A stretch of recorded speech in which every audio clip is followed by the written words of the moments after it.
Good afternoon, everybody, and welcome in to the ESPN Wisconsin Media Poll Rankings Reveal Show on the ESPN Madison, ESPN Milwaukee, and Daily Dodge ESPN Beaver Dam YouTube channels in the Everlight Solar Studio here at ESPN Madison. My name is Jesse Nelson. It's our pleasure to bring you this coverage each and every Tuesday at 12:30, sharing the top 10 rankings for the week for high school football teams, not only in the Madison area, not only in the Milwaukee area, not only in the Dodge County area, but from around the entire state. Our new adventure began last week with our preseason rankings, and now 1 week of football is in the books for most teams in our poll. We'll talk about that here in a moment, but first let's introduce the panel helping us unveil the rankings for this week. Joining me here in the Everlight Solar Studio at ESPN Madison, he is the Dean of Madison Area High School Sports. He is Dennis Semrau. Dennis, good afternoon, and how are you after 1 week of high school football in the books? Ready for week number 2, yes. And the Badgers kick off on Friday, which is kind of, again, stepping on the toes of the high school coaches, but we understand everything's cash-driven these days. So a lot of TV money rolling in, and also a lot of high school teams I noticed are playing on Thursday this week. I'm not sure if that's a coincidence or not, heading into the Labor Day weekend and the kickoff of the Badgers season. We know you do work in the press box as well for the Badgers. We're glad you can cover both high school sports and our Wisconsin Badgers. Hopefully a start to a strong season on Friday night hosting Western Michigan. Also joining us for this week on the ESPN Wisconsin Media Poll Rankings Reveal Show for the first time on this show, we welcome in from ESPN Milwaukee, color commentator, put 6 on my stats, Mike Podol joins us. Mike, thanks so much for the time. How you doing? Jesse Nelson, it's awesome to be here today. How are you? Oh, we're fantastic. Anytime we're unveiling power rankings, it's right up my alley. And let's go ahead and get right to it, fellas. Let's unveil. First, we'll do the small schools top 10. Then we'll do the large schools top 10. A reminder for those of you just joining us maybe for the first time this year for the ESPN Wisconsin Media Poll Rankings Reveal Show. The small schools consist of schools with an enrollment of 550 or less. That is our rough estimate of teams that will qualify for divisions 4, 5, 6, and 7. Teams that play Thursday championship games at Camp Randall Stadium in November. Large schools, enrollment 551 and up. That are the teams that are consisting of divisions 1, 2, and 3 approximately. They play the Friday championships at Camp Randall Stadium in November. Let's go ahead and get right to it. Producer Hunter Vaughn, go ahead and throw up the small schools for this week's ESPN Wisconsin Media Poll Rankings Reveal. Small schools, you're going to notice a common theme here from last week, fellas. Not a ton of change. Starting with our first team. In number 10, the Mondovi Buffaloes, 20-6 winners over Gale-Electric Trempealeau in week 1 of the high school football season. Mondovi checks in at number 10. How about number 9? The only team in this poll this week in the small schools that was not ranked last week. Welcome to the poll, Regis, Eau Claire Regis, the Ramblers, unranked last week. They get a 39-13 win over Turtle Lake, and that's good enough to get Regis into the top 10 of this week's poll. Dennis? I think they have the motto of the week. It's count on me, counting on you. Well, it was good for 4 rushing touchdowns last week, so I think they'll stick with it. Count on me, counting on you. I like that. Regis checks in at number 9. We'll see if they surge up the polls as the season continues. We know they're a continual powerhouse around the state. Checking in at number 8. The Darlington Redbirds. No change from last week at number 8. Darlington shutout winners over Platteville 28-0 in the heat on Friday afternoon. They started that game a little earlier than the traditional 7 o'clock time. Darlington got that win. Yeah, they used to play on Friday afternoons. My buddy Rob Hernandez would always run down there, cover that game, and then try to find a 7 o'clock game to cover. So, Mike, I don't think we've done any back-to-back games lately, have we? No? Not too many back then. I don't think so. Checking in at number 7, St. Mary's Springs. Again, no change from last week. The Ledgers 35-12 winners at home against Lake Country Lutheran. St. Mary's Springs gets the win, and they'll move up, or they'll stay at number 7 in the poll. Let's get to number. Let's hear it, Mike. How many wins does he have, Dennis? Okay, he's now at 515. 116-2.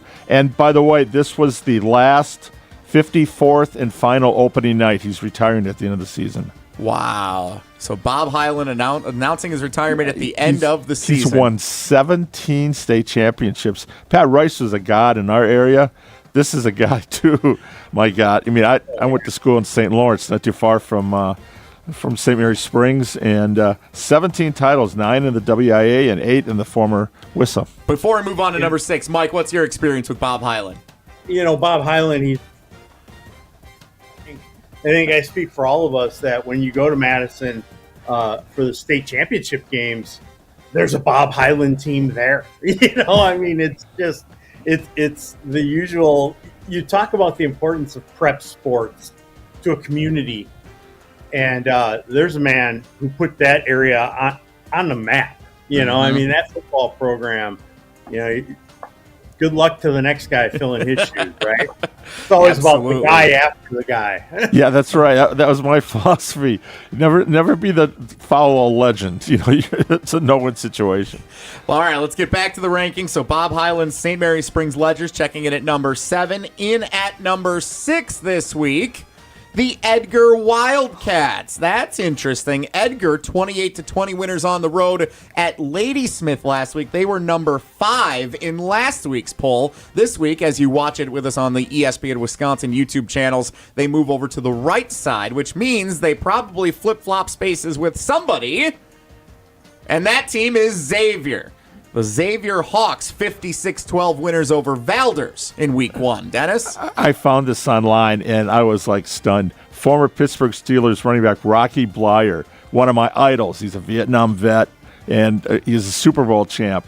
He got to introduce, that was a brand-new turf stadium, and then they played Valders. And what happens when you do something and bring somebody in special? You better win the game. 56-12. I think they were ready for that one.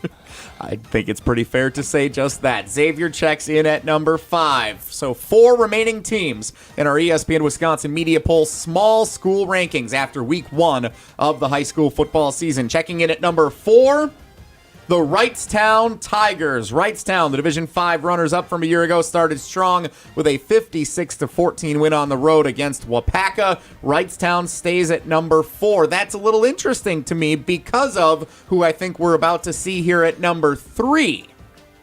And it is the Lodi Blue Devils. Lodi, Dennis, and this is the team in the Madison area, so I'll go to you first on this. They just eked by Monroe in week 1. And Lodi able to stand at number 3 in this week's rankings. What stands out to you from that? Well, first of all, they not only the coach retired, but all 22 starters are gone. So it was Cale Schneider threw a 32-yard touchdown pass to Kyle Kurt in the first quarter, and that was it.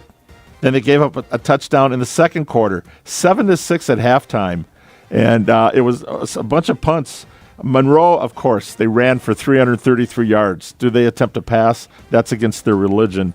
Lodi only had 182 yards, so there was some tough defense in that second half, but the Blue Devils under Kyle Mack, first-year head coach, he got a W. Mike, does this show you any indication here early on how defense will be factored in when we talk about these rankings every week and strength of victory?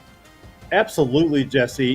Defense, these teams, and it's a theme of the Capital Conference in particular, and we can talk more about that, but what a football conference, and you talk about a demographic area of schools that are just getting loaded with athletes. Dennis talked about how all 22 starters graduated.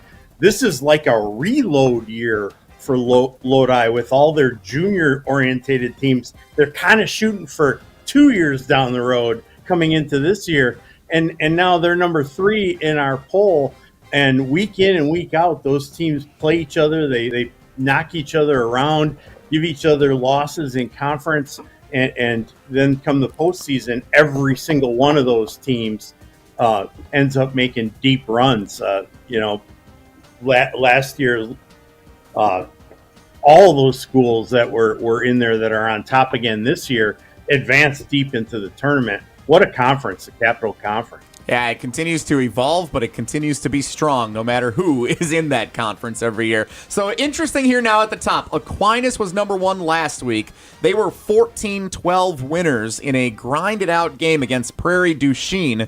Stratford took care of business 30-6 against Mosinee. Let's see how the voters tabulated all of that information into the voting this week. Checking in at number 2. Stratford stays at number 2 as they were in week 1, which means then checking in at number 1. They were number 1 in the preseason rankings, and they are number 1 after week 1 of the high school football season. The Aquinas Blue Golds, despite that narrow victory against Prairie du Chien, they do land at number 1 for a second straight week.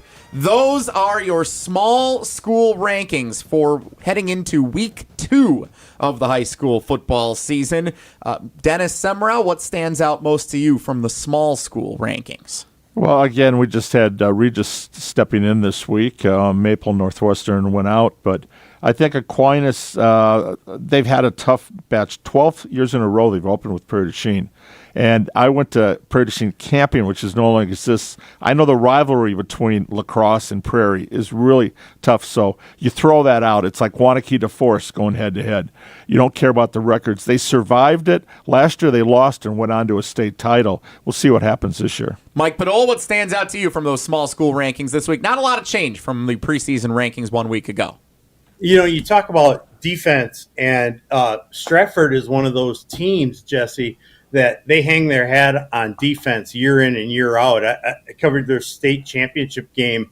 I think it was 2 years ago. They hadn't given up a point, all in that season during the regular season. So it was really stingy, and it was next level. And I think what's amazing to me about that is usually with the smaller schools, you start to see where they identify a talented class that's coming up through the ranks. Like, they'll identify them in 6th grade and go, boy, when these kids are in high school, this is going to be something. Usually the coach sticks around until then, until they graduate. But with a program like Edgar or Stratford, they have it on autopilot. The community, the kids in that community grow up wanting to play football there. Absolutely. And now the interesting thing to me about the small school rankings is not what happened in week 1, but the movement that we could expect to see for week 2. Let me list some of the games coming up this week for you guys. Number 1, Aquinas at Columbus, who is one of the other teams receiving votes this week for the small school rankings. Number 2, Stratford, and number 6, Edgar, the only matchup of top 10 teams in either poll heading up this week. So that's going to be probably our marquee game to keep an eye on, how it will impact the rankings next week. 3rd-ranked Lodi on the road at McFarland. 5th-ranked Xavier at Luxembourg Casco, who was the Division IV runner-up last year to Lodi. St. Mary's Springs, the 7th-ranked team, is on the road at Edgewood here in the Madison area. Edgewood had a nice win in week 1. That could be a tough game for Springs. Number 8, Darlington's at Prairie du Chien. We know they just played Aquinas tough. Regis is at Bloomer. Mondovi's at Osceola. 7 of the 10 teams are on the road. One of those is a top 10 matchup for Edgar hosting Stratford. There could be a lot of potential movement next week, Dennis, just based on those matchups alone. Yeah, I'll stick with the favorites right now, though, especially you talk about Stratford. Yeah, they had 313 yards rushing last week. I mean, their offense is tough. They get to move up a division, though, this year. Remember, they were in 6th last year. That's the one thing I'm kind of curious to see with some of these non-conference games. Next week is, one more week, and then it's conference play. So what are teams going to do? They don't show an awful lot early. So, yeah, you might have some upsets because teams don't want to pull those special plays out too early. Mike, any of those matchups stand out to you for next week? Well, the thing I think with next week, obviously the ones you highlighted, but I think there's other others receiving votes and other teams to keep an eye on. I think you look at some teams like Prescott this week went in to Northwestern, who was a top 10. They were the number 9 team last week. Yep. And they went into Northwestern and they knocked that team out, beat them pretty handily. So there's teams to look out for, Lake Mills, those kind of teams that, with some of those head-to-head matchups getting a little tougher in week 2, non-conference games, you really look to see, we're probably going to have some new blood in at the bottom 5 next week, in week 2, after week 2. When it's all said and done, that's usually how this kind of thing shakes out. Yeah, we'll see how much movement there is. Before we advance to the large school rankings, do want to bring in producer Hunter Vaughn, who helps tabulate all of this information. He processes from all of our panel of voters, more than 20 from around the state, contributing every week. Hunter, what stood out to you in processing the rankings this week? This week, we had 3 schools get number 1 votes. But then we go down to the bottom of the poll, where at the number 9 spot where Regis ended up, there were 11 different schools that received votes. So the voters, they know who they like at the top of this poll, but it's that 7 to 10 range where we really see this huge swath of schools from around the state that everybody's like, well, I really think that they deserve to be one of these 10 best schools. And we saw week 1, 33 schools in total got votes. We're still at 23. That was more schools than what the large school was. This small school poll, we are very split as a voting base on who we think the 10 best schools are. But it's the reigning champions that are at the top. Oh, yeah. 3 of the top 6, the top 3 teams, 4 of the top 6 reigning champions in divisions 4, 5, 6, and 7 from last year. We talked about last week, the Blue Bloods. Got to go with the Blue Bloods. The ESPN Wisconsin Media Poll Rankings Reveal Show. Jesse Nelson, Dennis Semrau, Mike Podol representing our ESPN Wisconsin family here, and our panel of 20-plus voters from around the state. All right, let's move on to the large school media poll rankings this week in the top 10. And remember, there was a big upset in week 1 in the large school rankings. It was the number 1 team, Marquette, falling on the road at Arrowhead in week 1. Arrowhead was number 8 last week. Marquette was number 1. Arrowhead took care of business against Marquette. Dennis, how do you think that's going to impact things here? I don't think that was that big of an upset. I think Arrowhead, you got Muskego fighting for number 1, but talking to somebody that was at that Arrowhead game, they've got it on every phase. And, of course, we call that the University of Arrowhead at Merton, right? The facility is a college campus. Now, Verona is pretty close. Yeah. We can take a look at what their campus is now. Before Dennis spoils anything, let's go ahead and let's start revealing some teams here in this large school media poll. And Mike Podol, we want you on the show here today for a reason. I think we're going to see a lot of Milwaukee area schools in this top 10. Let's go ahead and check in. At number 10, it's a new team in the poll, and it is the aforementioned Verona Wildcats, Dennis. So a team other than Wanakee from the Madison area is into the top 10, and it's Verona, led by the Tennessee commit, big play Trey Poteet. Yeah, triple threat. Well, this year he got to carry the ball. Now, this is a guy you want to get in space on offense and defense. All he did was 170 yards rushing, averaged almost 15 yards a carry, caught 3 passes for 31 yards. Oh, yeah, by the way, he's a defensive back. Not only did he record an interception, he had 5 tackles and a bunch of passes broken up. Why do you even go near this guy? Now, my question is, who's going to be dumb enough to kick one to him, too? I'm sorry, coaches. This is a guy, you kick it out of bounds. You'd rather take it on the 35 than have him run it back on you. Give him the Devin Hester treatment. We'll see him a little bit later this year on ESPN Madison. And they are more, though, than Trey. Broken a new quarterback. But the Wildcats are favored to go for a three-peat in the Big 8 this year. They host Kenosha Indian Trail in week 2 of the high school football season. Checking in at number 9. Interesting. This is where the Marquette Hilltoppers land after being dethroned at number 1. The reigning Division 1 champs from last year, Mike Podol, check in at number 9 after their loss to Arrowhead. What do you think of where Marquette falls in this poll? Still at 0-1 and in the top 10.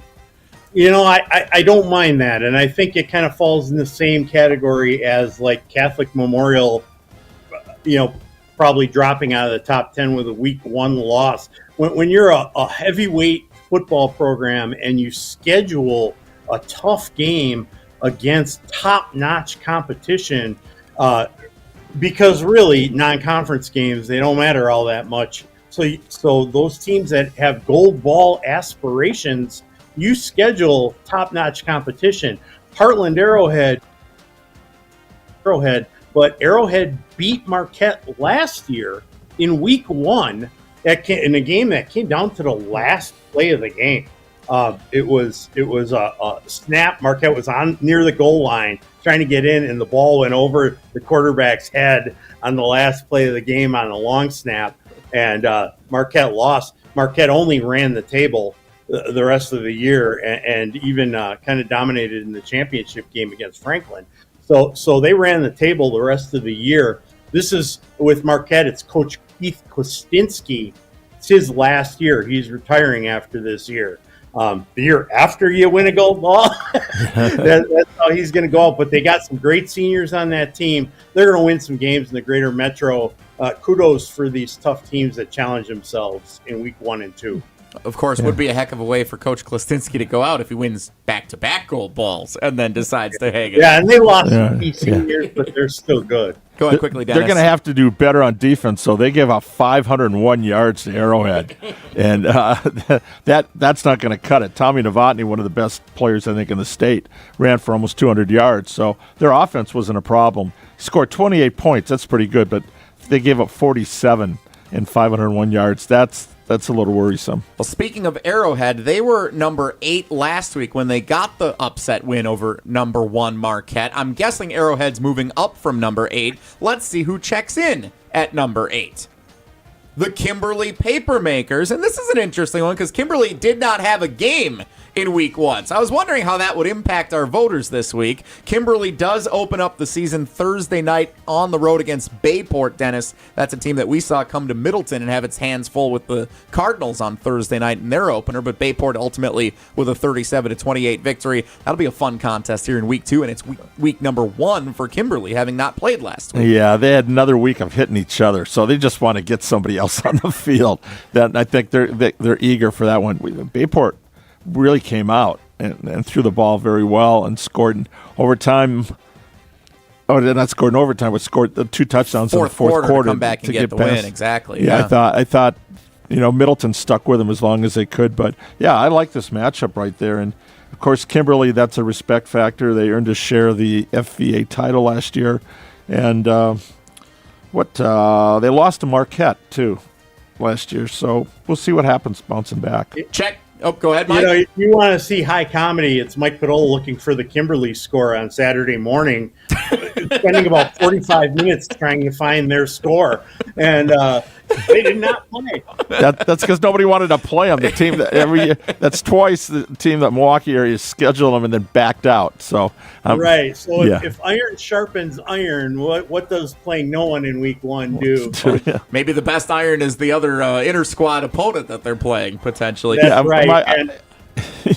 We'll talk about programs like Kimberly and Bayport and Franklin and Mosquito when we go further in the poll. But I've got some interesting observations about those types of communities. Sure, let's go ahead and move in. We're ahead in the poll then. Checking in at number 7 this week, the Notre Dame Tritons of the Green Bay area. Notre Dame narrowly 16-13 winners over Kaukauna last week. May have been closer than the final score, or a better victory than the final score may indicate. But Notre Dame moves up 2 spots from number 9 to number 7 in this week's poll. Checking in at number 6, reigning Division II champion Badger from Lake Geneva. They got a 27-17 win over Greendale in their opener. The Lake Geneva Badgers move up to number 6 in this week's poll. Dennis? Yeah, after what they did to Wanakee in the state title game, so they graduated a couple of guys.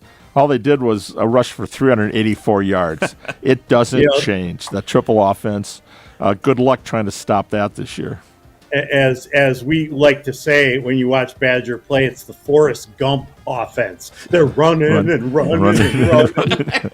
Let's move on and check number 5 in this week's large school media poll rankings reveal. Number 5, Mugwanago. Same spot as Mugwanago was last week. They got a 20-10 win over Appleton North. Nothing super sensational about it. They'll get a big test on the road this week, Friday night, visiting Sun Prairie East in week 2. That's been a good non-conference matchup that we've seen between Mugwanago and Sun Prairie East the last couple of years. All right, so checking in at number 4. Go ahead, Mike. Jesse, that Mugwanago team, that's one to watch for. They're loaded for bear. They play in a monster Classic 8, but they have, I think, 6 players on offense that came back returning, 4 on the offensive line. And then they got like 7 players returning on defense.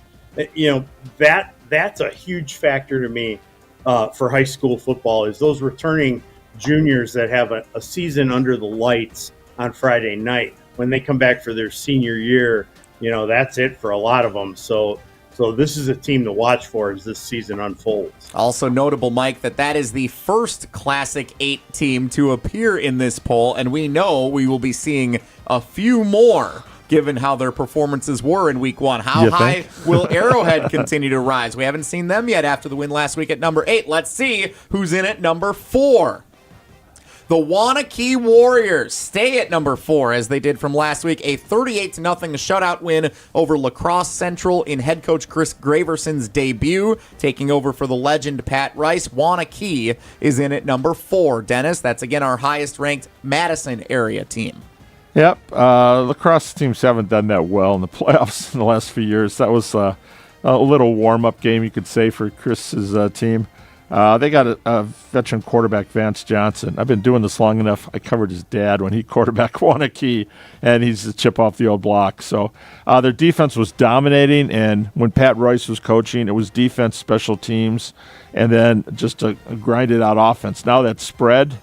Caden McKenzie, a wide receiver, they're going to put up a lot of points this year. Fun Madison area non-conference game this week. Waunakee hosts Madison Memorial on Friday night. All right, still no Arrowhead. Let's see who is in at number 3 in this week's poll. There they are. The Arrowhead Warhawks move up 5 spots from number 8 to number 3. Mike Podol, Arrowhead, with the big win over number 1 Marquette in Week 1, jumps all the way into the top 3 in the state rankings for the large schools.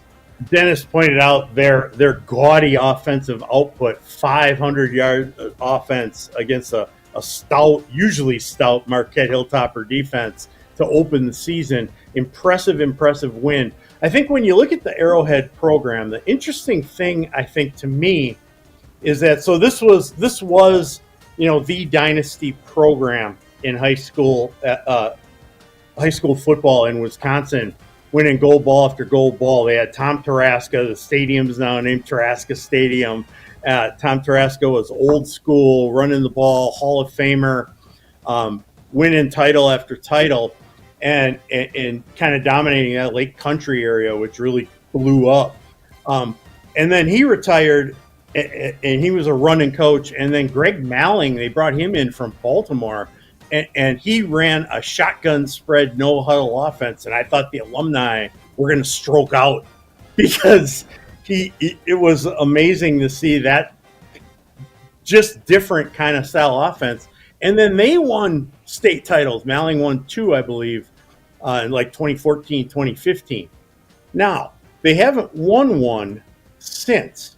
And the interesting parallel that's happened in that time is that Lake Country Lutheran started playing football, and they're in Heartland. And so that's a school that won a state championship a couple of years ago. Mm-hmm.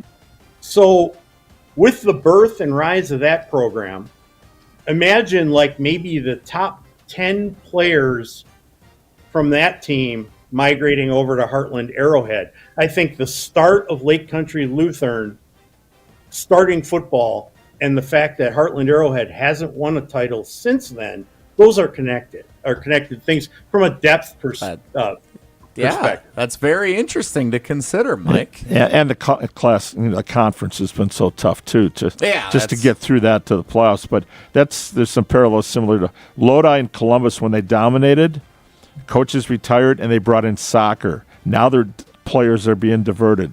In this case, they're going football-wise, but you see that when a program adds a sport. Like in the spring with lacrosse coming in this year, there's some spring sports affected. But Arrowhead is still Arrowhead. They're still the big dog. It's still the team everybody measures themselves against, no matter if they win or not. With Arrowhead checking in at 3, that means Muskego and Franklin, who were top 3 teams from last week, have yet to be ranked. Both won in Week 1.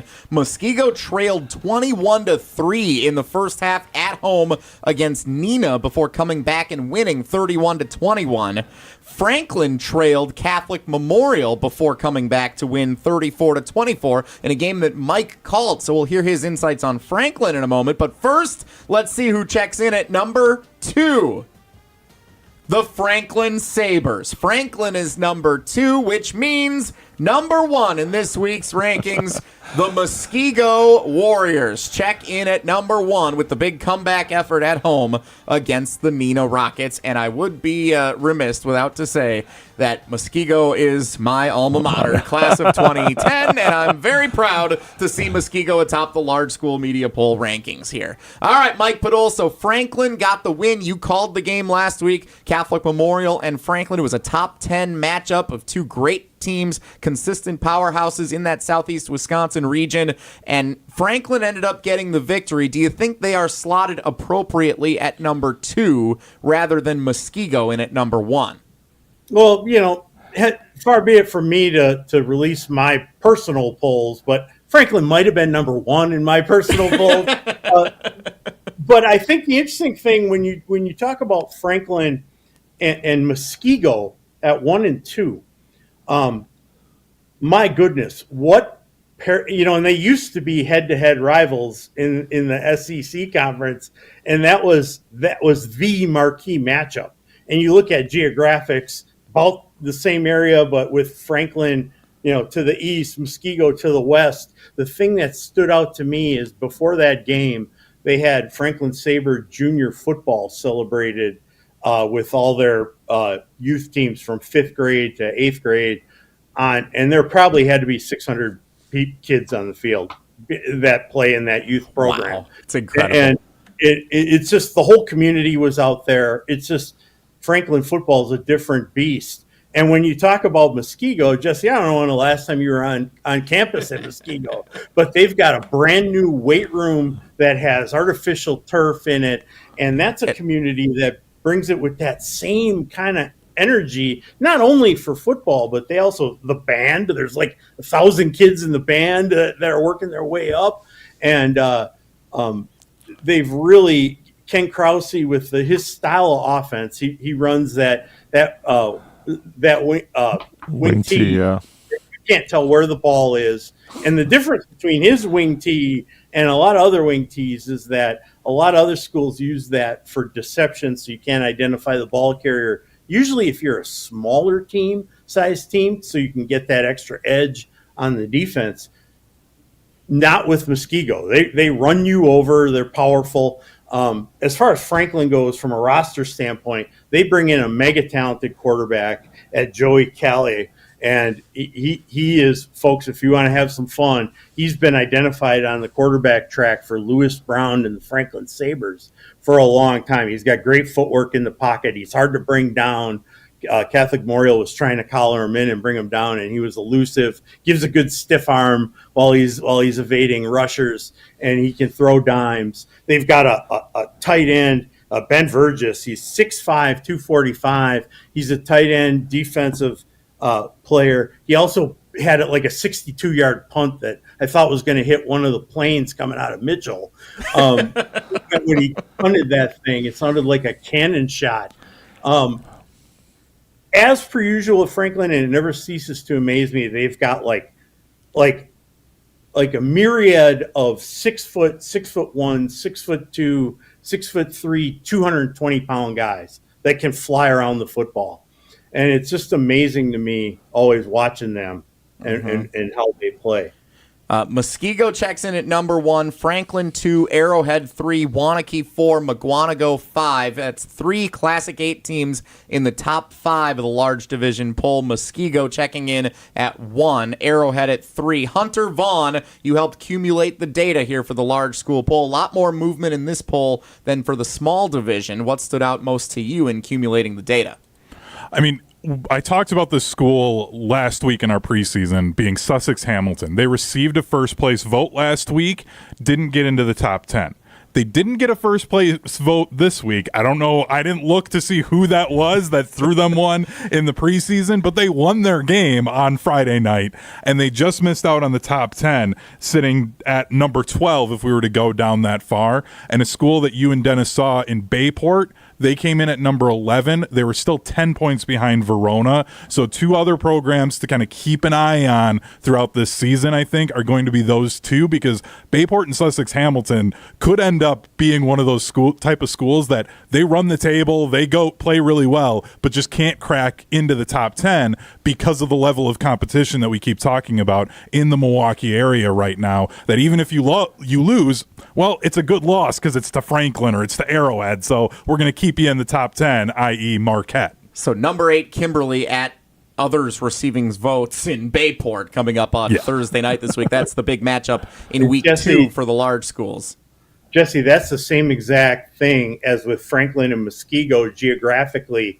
Bayport and Kimberly. The old head coach, Steve Jones, who won many titles at Kimberly, once told me that the thing that's important about Bayport and Kimberly is that area is that it's a financially flourishing area with jobs but they still have a small town mentality. So it's affluency, but with a small town mindset. And you see that Bayport just rebuilt their weight room. It's the first thing you see when you walk into school.